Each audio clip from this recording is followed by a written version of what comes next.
अस्सलाम वालेकुम। आप देख रहे हैं PA न्यूज HD और मैं हूं आपके होस्ट सादिया बतूल।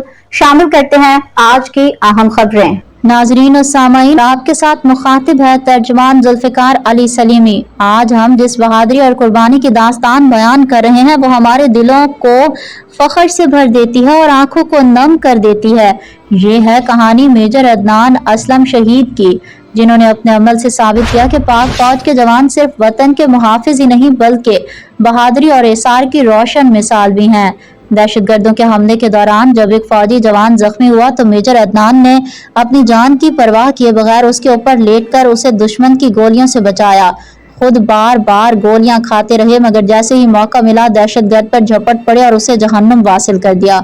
ये लम्हा तारीख के सफहात में सुनहरी अल्फाज से लिखे जाने के काबिल है। बादशाह वो अपने जख्मों की ताब ना लाते हुए जामे शहादत नोश कर गए। उनकी ये अजीम कुर्बानी इस बात की दलील है कि पाक फौज के सपूत दुश्मन के सामने कभी पीछे नहीं हटते। वो अपनी जान दे देते हैं मगर वतन के वकार और सलामती पर आंच नहीं आने देते। मेजर अदनान असलम शहीद का ये कारनामा आने वाली नस्लों के लिए अज़म और हौसले का चिराग है।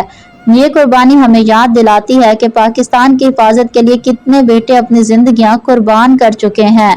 अल्लाह ताला मेजर अदनान शहीद के दर्जात बुलंद फरमाए, वतन अजीज को हर दुश्मन के शर से महफूज रखे। पाकिस्तान जिंदाबाद, शोधा पाकिस्तान पाइंदाबाद। न्यूज स्टूडियो से अब तक के लिए इतना ही। मजीद खबरों और अपडेट्स के लिए देखते रहिए PA न्यूज HD।